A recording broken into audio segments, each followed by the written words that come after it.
जो मुस्कुरा रहा है, जो मुस्कुरा रहा है उसे दर्द ने पाला। जो मुस्कुरा रहा है उसको दर्द ने पाला होगा। जो पत्थर पर चलेगा उसके पाँव में छाला होगा। और बिना परेशानी किसी की नसीब नहीं चमकती। बिना परेशानी किसी की नसीब नहीं चमकती, क्योंकि जो दिया जलेगा उसी में उजाला होगा।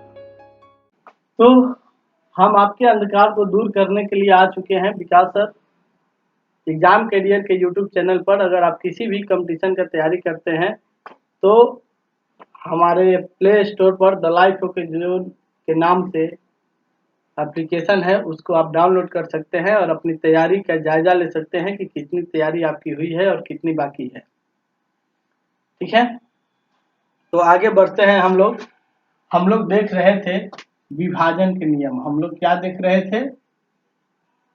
विभाजन के नियम। ठीक है, विभाजन के नियम में हम लोग 1, 2, 3, 4, 5, 6, 7 तक देख चुके हैं। आज है आपका 8वां। ठीक है, जो लोग पहले वाला वीडियो नहीं देखे हैं, हम इसके पहले वाला पार्ट में होगा, आप उसको देख सकते हैं सर्च करके। 8 का अब देखिए, अगर किसी संख्या के बारे में हमको ये पता करना हो कि 8 से विभाजित है या नहीं है, तो हम लोग क्या करते हैं? देखिए, अंत के 3 अंक से बनी संख्या यदि 8 से विभाजित है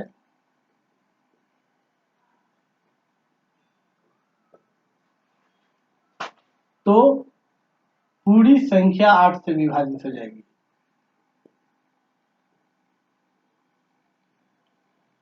पूरी संख्या क्या होगी? 8 से विभाजित हो जाएगी। ठीक है, अंत का 3 अंक से बना संख्या को अगर हम चेक करेंगे कि वो 8 से कट रहा है कि नहीं, अगर वो 8 से कट गया तो पूरी संख्या जो होगी वो 8 से कट जाएगी। ठीक है, जैसे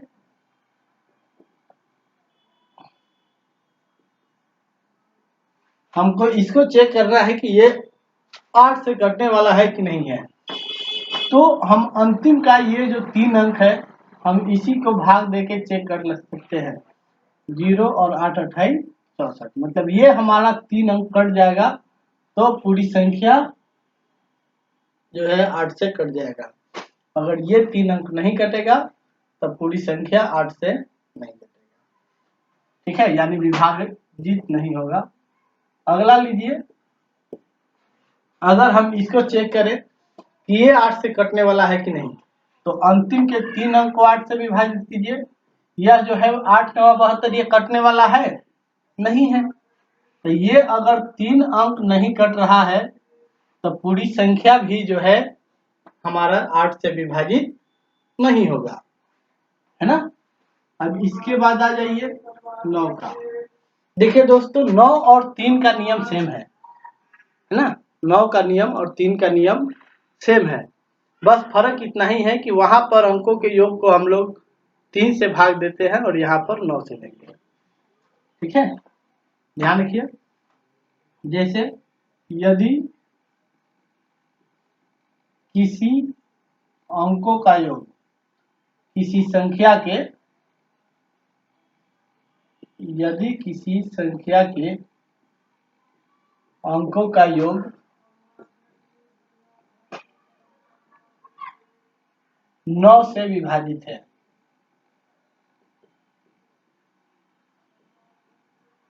ना, तो वह पूरी संख्या जो है हमारा 9 से विभाजित हो जाएगी। ध्यान रखिए, यदि किसी संख्या के अंकों का योग 9 से विभाजित है तो पूरी संख्या जो है हमारा 8 से 9 से विभाजित हो जाएगी। ठीक है, ये 9 का नियम है। जैसे आपको अगर हमको इसको चेक करना है कि बताइए ये कटेगा कि नहीं, तो इसके अंक को जोड़ लीजिए। 9 + 8 + 6, है ना, कितना हो जाएगा 18। यह जो है 9 से कट रहा है, इसका मतलब ये भी 9 से कट जाएगा, है ना। इसे 4, 6, 8, 7 हमको इसको चेक करना है। अब इसके अंक को जोड़ के देख लेंगे। 7 प्लस 6 प्लस 8 प्लस 7, 8 7 15, 6 21, 7 28, जोड़ने पे कितना गया 28। जो 7 9 से अब कटेगा, ये 9 से नहीं कटेगा, इसका मतलब है ये पूरा संख्या जो है 9 से नहीं कटेगा। ठीक है दोस्तों, हमको बस अंकों के योग के देख लेना है कि अगर अंकों का योग हमारा 9 से विभाजित है तो पूरी संख्या भी 9 से विभाजित होगी। ठीक है, इसके बाद 10 का तो नियम आप लोग जानते हैं, 0 से 0 कटता है, यानी जिसके अंतिम में 0 होगा वो 10 से विभाजित होगा, जिसके अंतिम में 0 नहीं है वो 10 से विभाजित नहीं होगा। ठीक है, अब हम लोग आते हैं 11 से। 11 का क्या होता है, यदि एकांतर अंकों के योग का अंतर 0 या 11 का गुणज हो,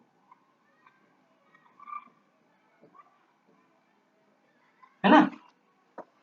मतलब एकांतर अंकों का हम योग निकाले और तब फिर उसका अंतर निकाले, तो या तो वो 0 हो या 11 का कोई गुणज हो। 11 का गुणज का मतलब हुआ कि 11, 22, 33 वैसी संख्या जिसमें 11 से भाग लग जाए। ठीक है दोस्तों, वैसी संख्या जो 11 से विभाजित हो जाए। चलिए, तो इसका हम लोग एक क्वेश्चन देख लेते हैं। हमको इसको चेक करना है ये कटेगा कि नहीं कटेगा। तो एक और बढ़ा दिए, रैंडम बढ़ाए हैं बिना कोई सोचे। देखिए, अब हमको सबसे पहले बात है कि एकांतर अंक, एकम गो के अंतर पर जो भी अंक है उसको हम लोग कहते हैं एकांतर अंक। ध्यान रहेगा, 8 4 12 और 4 16 आ गया, एकांतर अंक का योग ए वो निकल गया, और ये भी जोड़ के देखिए 8 8 16। ठीक है, अब एकांतर अंक का योग जो है 2 गो निकलेगा, 16 और 16। अब इसका अंतर निकाल लेना है, ये हमारा 0 आ गया, या 11 का गुना जा जाता कोई तब भी ये 0 हो या 11 हो जाता, 22 हो जाता, ये संख्या क्या होता, विभाजित हो जाता। ठीक है, चलिए 7 2 9 4 5, है ना। हमको इसको चेक करना है कि ये 11 से कट रहा है कि नहीं कट रहा है। आ जाइए, 9 5 14 और 7 21, और इसको जोड़िए 4 और 2 6, अब घटा दीजिए, आ गया 15। या ना तो 0 आया ना कोई 11 का गुणज आया। अगर यह 11 का गुणज होता तो यह 11 से विभाजित होता। ठीक है, और ये चूंकि इसमें से कोई भी नहीं है, इसका मतलब कि ये 11 से विभाजित नहीं है। ठीक है, इसके आगे के लिए हम लोग एक 16 का भी देख सकते हैं। बीच का हम एक सामान्य नियम बताएंगे, उस सामान्य नियम पर सब पर वो एप्लीकेशन होता है और वो सब पर लागू हो जाएगा। ठीक है, तो कहने का अर्थ है कि अब हमको जानना है 16 का। तो 16 के क्या नियम है। 16 का जैसे 2 में देखिए, 2 में क्या था, अंतिम का एक अंक। 4 में क्या हुआ है, अंतिम के 2 अंक। 8 का क्या हुआ है, अंतिम के 3 अंक। अब 16 का हो जाएगा अंतिम के 4 अंक। इसी तरह से आप 32 का सीरीज ले सकते हैं कि अंतिम का 4 अंक यदि 16 से विभाजित है तो पूरी संख्या 16 से विभाजित हो जाएगी। ठीक है, यह सबका एक सीरीज चलता है और इसी पे आधारित हम लोग अभी आगे बढ़ेंगे। एक सामान्य नियम है, पहले उसको देख लेते हैं। तो दोस्तों अब हम लोग को देखना है विभाजन के सामान्य नियम। विभाजन की क्या चीज? सामान्य नियम ना। तो ये सामान्य नियम क्या है? मतलब यह किसी पर भी लागू हो जाएगा जिसको आप को प्राइम फैक्टर के रूप में तोड़ सकते हैं ना। ये सारे संख्या पर लागू होगा जिसको आप को प्राइम फैक्टर के रूप में यानी सह अभाज्य गुणनखंड के रूप में तोड़ सकते हैं। ठीक है, इसके रूप में सह अभाज्य गुणनखंड के रूप में तोड़ सकते हैं। ठीक है, आ जाइए आप सह अभाज्य गुणनखंड के रूप में तोड़ने के लिए। जैसे अब आपको कहा जाए, देखिए 2 का समय हम कहे थे कि यह सामान्य नियम पर आधारित है, कहे थे ना। तो कैसे है इसे, सॉरी 6 के समय कहे थे। तो 6 को अगर हम को प्राइम फैक्टर के रूप में लिख सकते हैं 2 गुणक 3।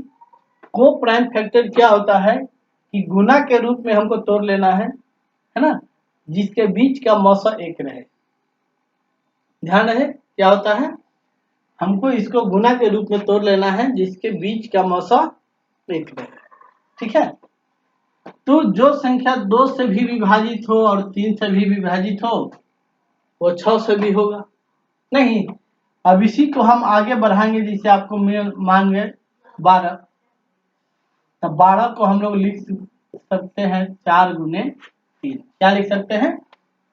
4 गुने 3। इसका मौसा निकालिएगा तो 1 ही आएगा। ठीक है, तो 4 गुने 3 जब हम लिख सकते हैं तो वह संख्या जो 4 से भी कट जाए और 3 से भी कट जाए, वह संख्या जो 4 से भी कट जाए और 3 से भी कट जाए वह 12 से भी कट जाएगा। ध्यान रखिए, अगर दोनों में से किसी एक से नहीं हुआ तो वो 12 से नहीं होगा, लेकिन अगर दोनों से हो गया विभाजित तो वह 12 से भी विभाजित होगा। जैसे अब देख लीजिए 15। 15 को हम लोग कर सकते हैं 3 गुने 5, है ना। तो जो 3 से भी कट जाए 5 से भी कट जाए, कोई दिक्कत। अब देखिए जिसे हमको इसी को देना हो,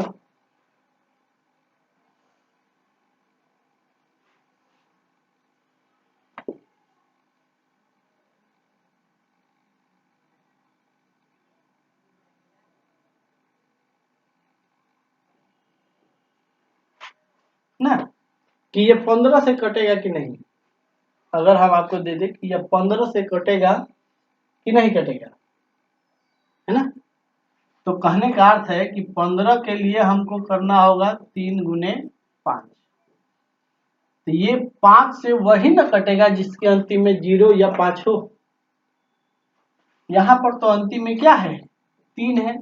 ये 5 से नहीं कटेगा, इसका मतलब कि यह 15 से भी नहीं कटेगा। ठीक है दोस्तों। दूसरी बात कि अगर हम यहाँ पर अब 0 लगा दें, अब यह 5 से कट जाएगा, है ना। तो जब 5 का पता चल गया तब हम 3 से चेक करेंगे। 3 × 4 7, 3 10 8 18, जोड़ने पे आ रहा है 18, यानी ये 3 से भी कट जाएगा। तो अब इसका मतलब है कि ये 15 से भी विभाजित हो जाएगा। ठीक है दोस्तों, इसी को हम लोग कहते हैं विभाजन का सामान्य नियम। इसको क्या कहते हैं? विभाजन का सामान्य नियम। ठीक है, चलिए फिर हम लोग मिलते हैं अगले वीडियो में एक नए टॉपिक के साथ। तब तक के लिए आप लोग का गुड लक।